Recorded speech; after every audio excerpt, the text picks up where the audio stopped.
SoCal Filipinos presents Dear Watsonville with director Sondy Lucille and producer Meleia Simon Reynolds. Please welcome your host, SoCal Filipinos founder, Jason Lustina. Hello, SoCal Filipinos. We're so excited to have you join us today, where we are talking to two individuals from a film called Dear Watsonville. Filipinos settled where they felt safe. For my father, he felt safe here in Watsonville. It was during a time where they were having a lot of the Philippine workers come. They were coming for the opportunity. So my parents would be out there working, right? And my brother and I would be left alone to go play. I thought it was a fun place to grow up in.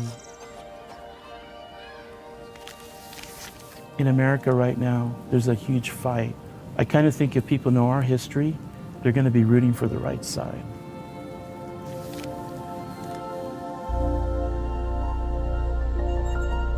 So let's go ahead and bring up our guest.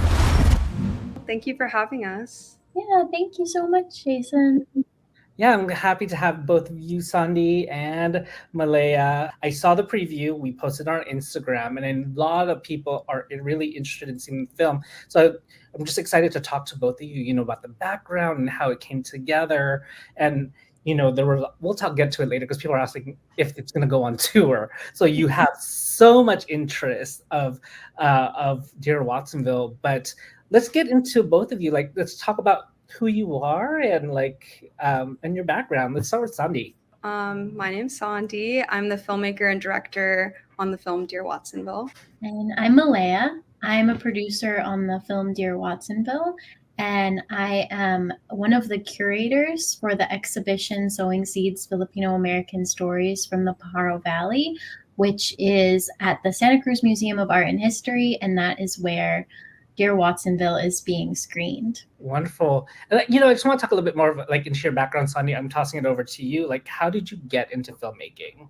Wow, what a long story. I think I've always been passionate about filmmaking. Like any filmmaker, I'm really drawn to combining all those different elements, visual storytelling, auditory storytelling. But I also wanted to find an artistic medium that combined the ability to create positive change in the world and at the same time engage people and entertain people. Your film is really focused on Watsonville. That area, unfortunately, there's some historical events that have happened there. How did you decide and hone in on that area, Watsonville? The film is about 3 Filipino families that grew up in Watsonville, the farming town Watsonville, California. It offers an intimate glimpse into their day-to-day experiences and their migration stories. We are focused on Watsonville mainly because the film is entirely inspired by the archive. But I think when we think about the history and the manong, Watsonville is often overlooked. Yes. So the archive Sondy is referring to, Watsonville is in the Heart. It's a digital community archive based at UC Santa Cruz. So I'm actually a grad student at UC Santa Cruz, which is how I've become involved in this whole project. This project, Watsonville is in the Heart, it collaborates with a grassroots community organization called the Tabera Project. The Tabera Project is made up of second-generation descendants of what we all know as the manong generation. So the first Filipino settlers to come to the United States, in this case, particularly the Pajaro Valley and the Watsonville, Santa Cruz County area. So these folks have been engaged in archiving and documenting their own family and community histories for many years. And they started up this collaboration with the university in order to ensure that their stories were going to be well preserved for future generations. So we started working with them to digitize their family heirlooms. These include photographs, material culture objects like farming tools and clothing, etc., and also to do quite a lot of oral history interviews with these descendants and preserve them on the archive. So right now, this archive, it's online. There are over 1,000 objects in there, including photographs and oral history interviews. And this is kind of the heart of the film Dear Watsonville, but also this exhibition that's gone up. And as Sondy was saying, what she did was conduct a lot of archival research using that digital repository, looking through all of the photographs, listening to so many hours of oral history interviews, and then selecting out some families and narratives to spotlight in order to create this really cohesive and lovely narrative that conveys the stories of this community.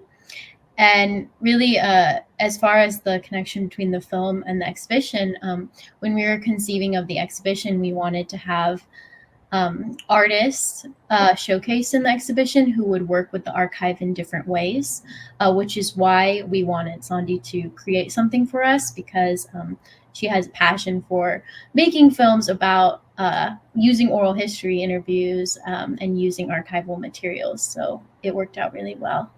Yeah, I'm so fascinated about like the archive, and the work that you're doing with that is just amazing, because when you talk about Filipino American history, it's not very well recorded. Like, we're the ones that have to do it ourselves to ensure that those stories get passed on.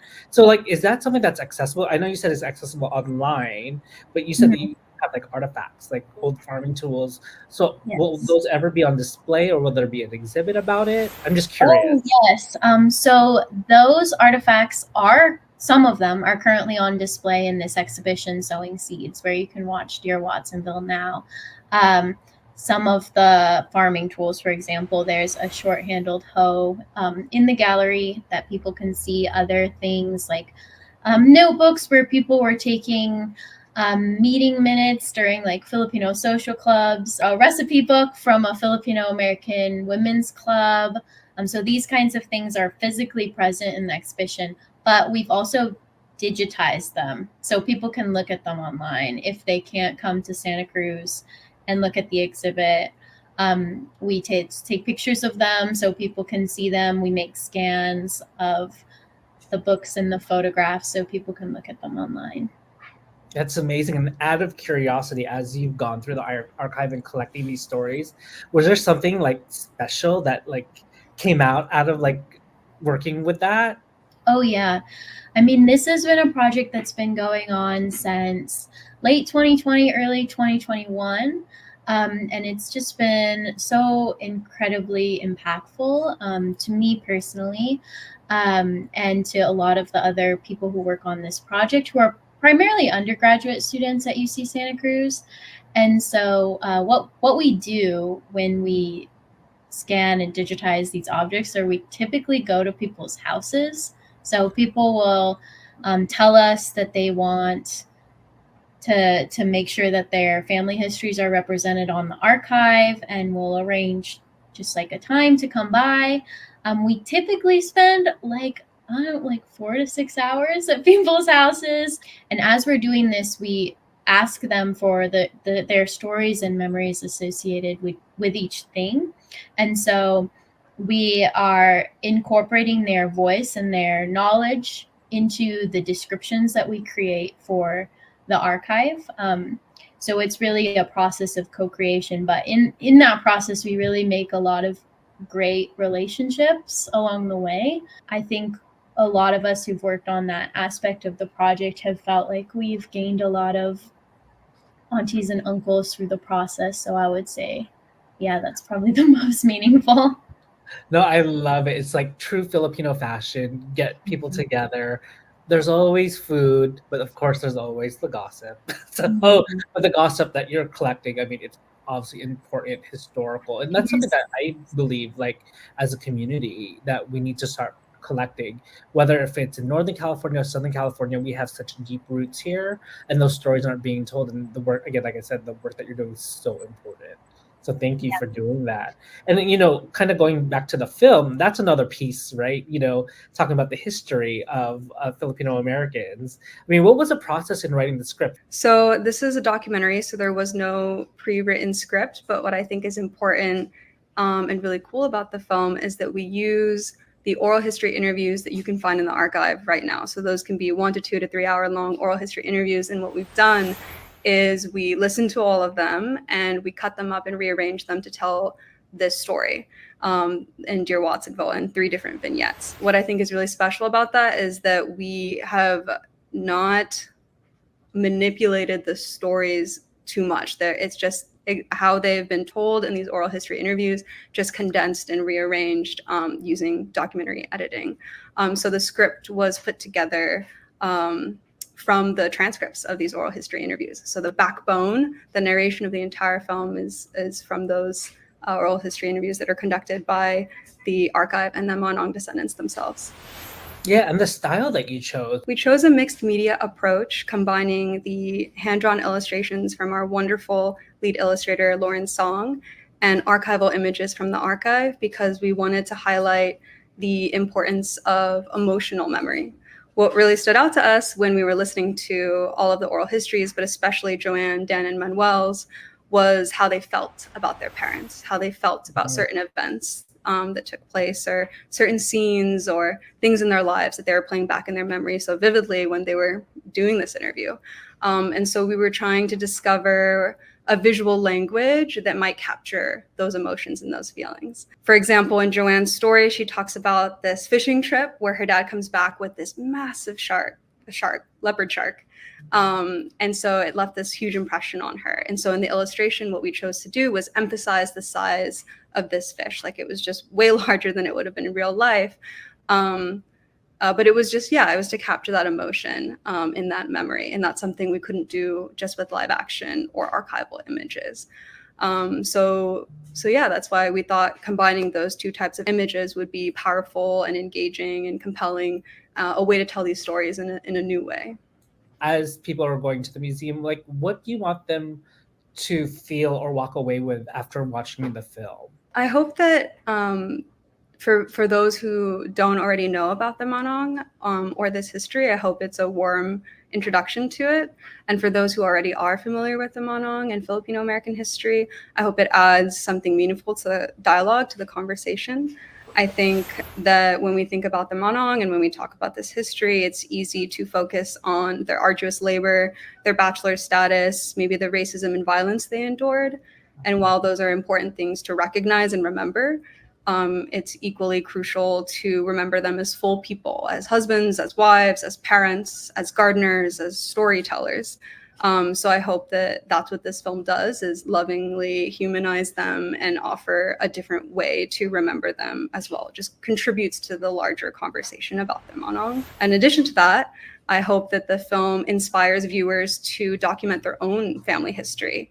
I think it's powerful and it can be political to document your own family history, not only to help us understand where we are and how we are in the world, but it also makes us stronger against a manipulation of those stories and a revision of those stories.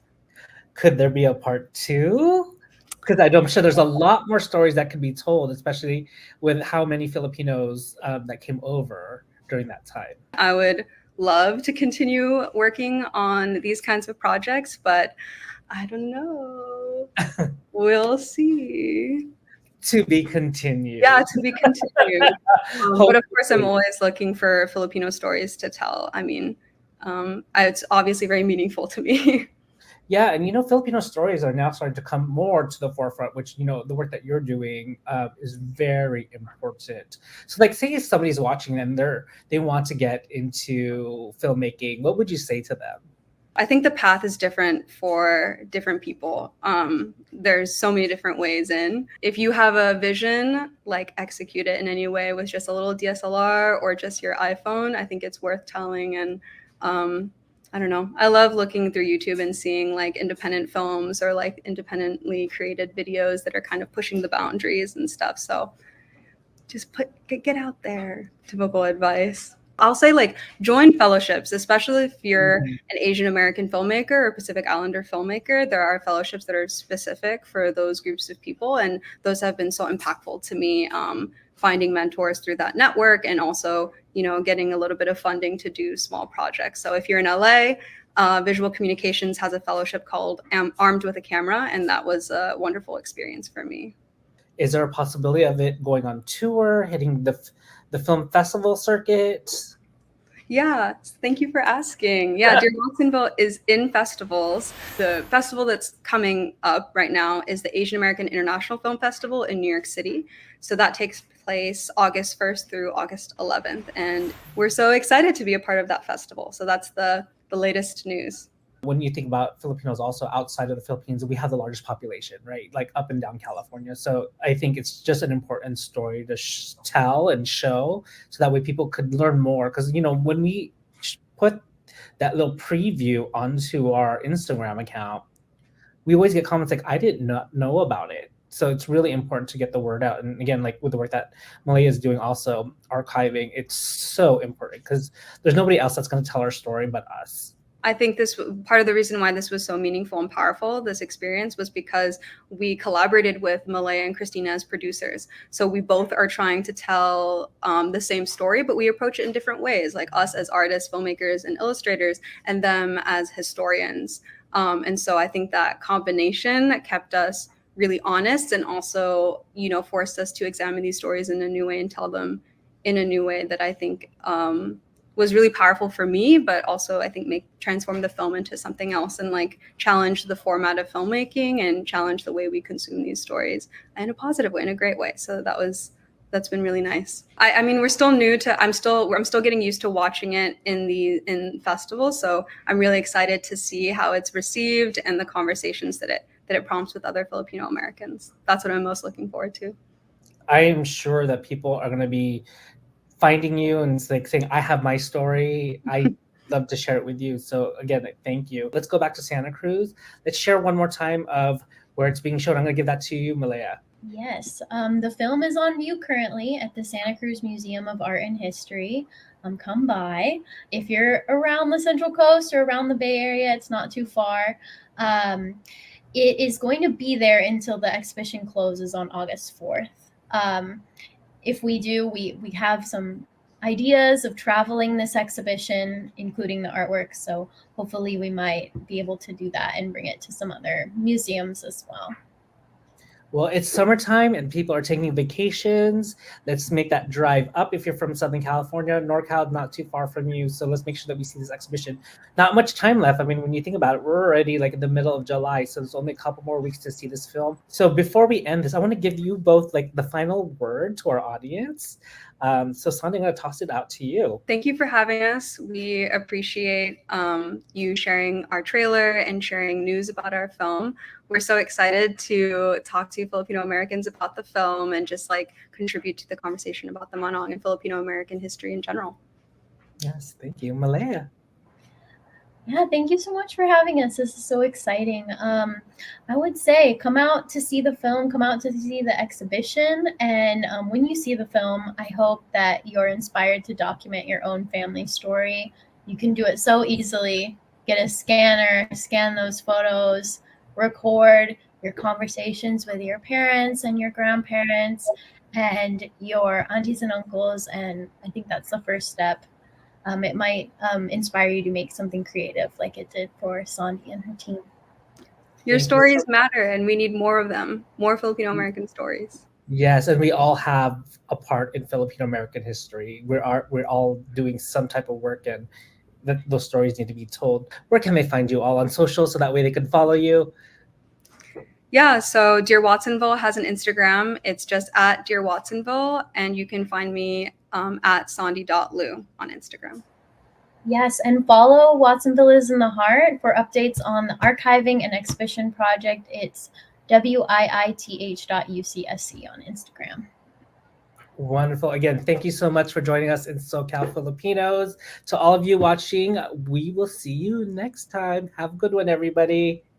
Bye. Remix.